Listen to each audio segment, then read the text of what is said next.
Blind item number 2 or part 2, nandito na. Hello Cruellas, mabuhay! This is Jason Ortega and welcome back to my YouTube channel.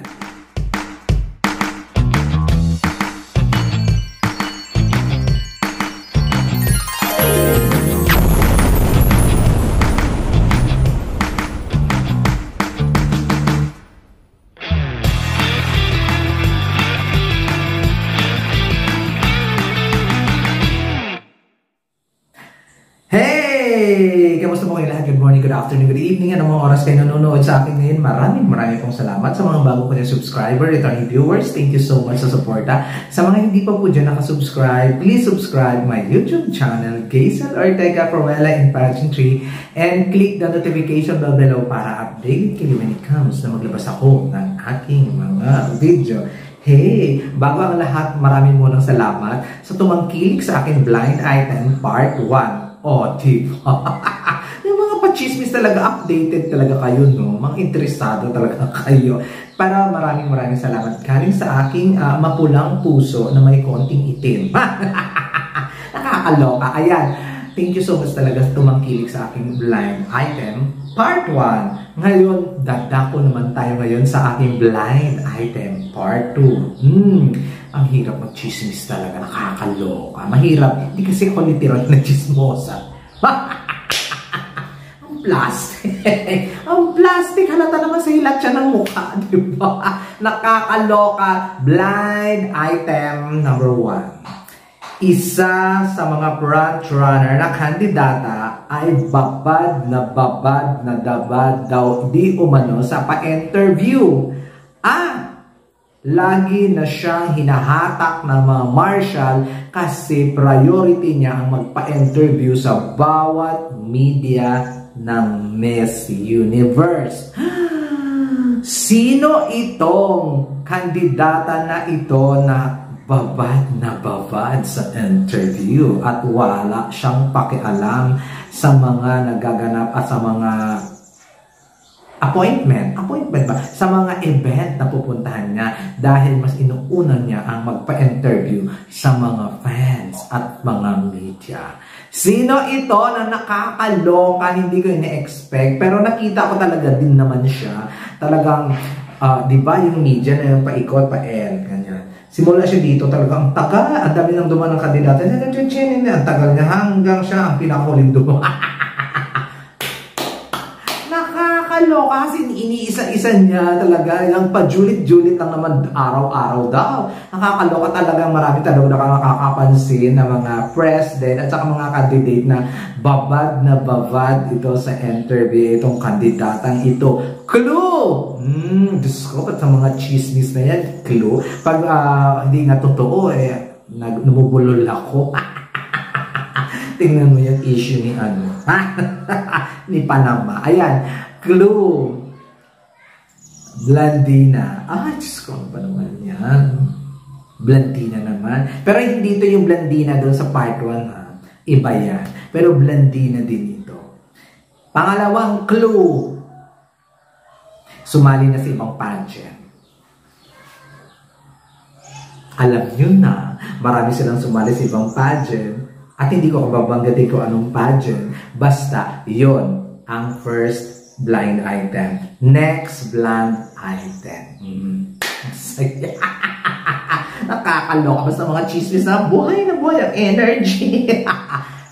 Second blind item sa part 2. Ang kandidatang ito ay ex-senadora. Wala siyang pakialam kung nakapanakit siya. First, sabi doon sa aking informant, informant or kaya sa mga connections. Nakakaloka. First, nakita daw niya na pag-ikot daw ng kandidatang ito ay humampas yung buhok niya doon sa kandidata at wala man lang sorry.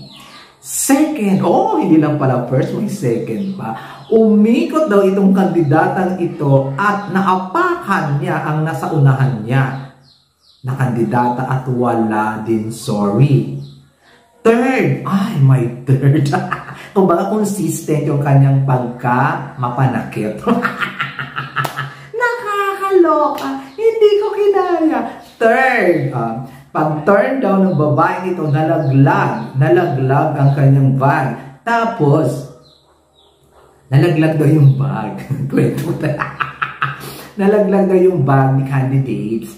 Tapos, pinulot ng ibang candidates. Tapos, syempre, na out of balance siya sa kanyang turn. Kumbaga, nasubsub siya doon sa legs ng candidate at mukhang na-hurt ang candidates. Pero nagmagandang loob na ngayong candidates pero dead makills lang talaga. Ito, mapanakit na contest.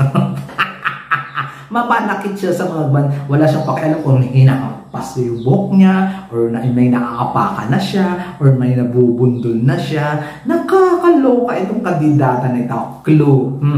Diyos ko. Kung magbigay ako ng clue, mahuhulaan. Sino ang mapanakit na kandidata nito na hindi man lang nagsusorry? Clue. Latina. Another clue. Hindi naman siya frontrunner. Ex-senadora lang talaga.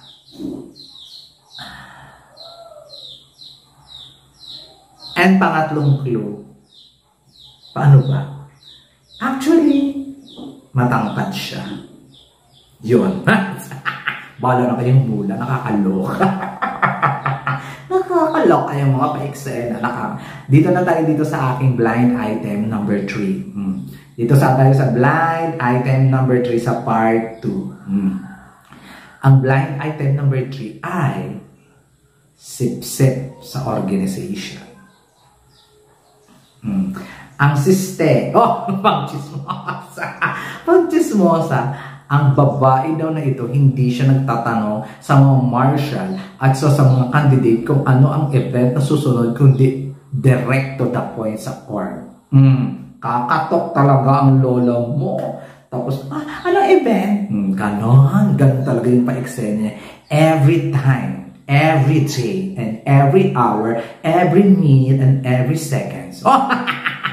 Never daw kumukuha ng informasyon yung babaeng ito sa media, sa kapwa kandidata, or sa mga staff, kundi sa organisasyon talaga, sa nakakataas, sa hinampalan.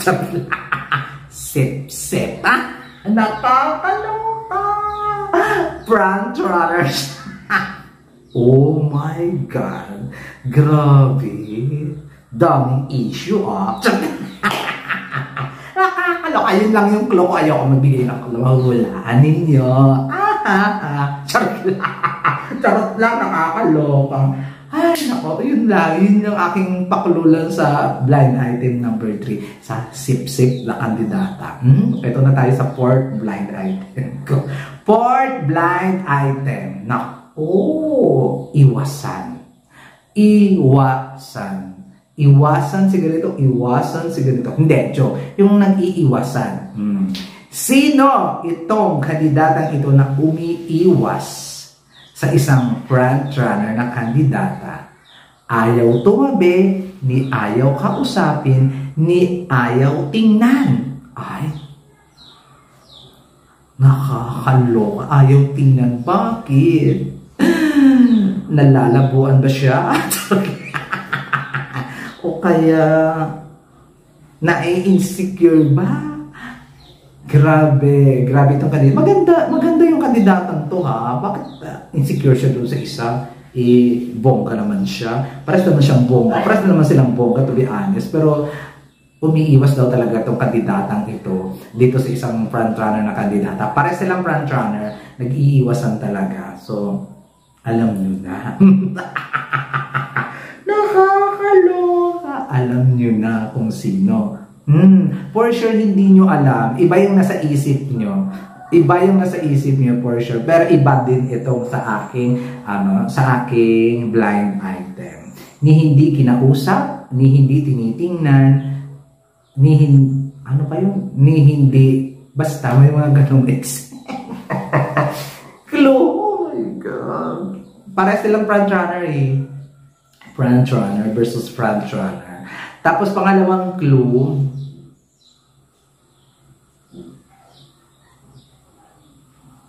matangkad siya at payat. Ayun lang, Diyos ko, ayoko magbigay na masyadong clue. Baka mahalata. Nakakaloka yung mga chismis doon. Thank you so much sa informant. May masabi lang talaga. Ayun guys, yun ang aking yung aking fourth blind item, ang umiiwas at iniiwasan. Ang sipsep, ang mapanakit, at ang babad na babad. Ayun, pakihulaan sa inyong, i-comment down below lang sa comment section kung sino ang mga babaeng ito. Abangan ang aking part 3. Mas makatas, mas maanghang, at mas sustansya. Charot lang. Maraming salamat guys sa inyong lahat. Lagi niyo ako sinusuportahan sa mga pa-eksena ko. Maraming thank you talaga sa inyo. Yon, sa Luzon, Visayas, Mindanao, sa Amerika, sa Canada, sa USA, pares lang yung Amerika at USA, sa Australia, sa Japan, sa Hong Kong, sa Middle East.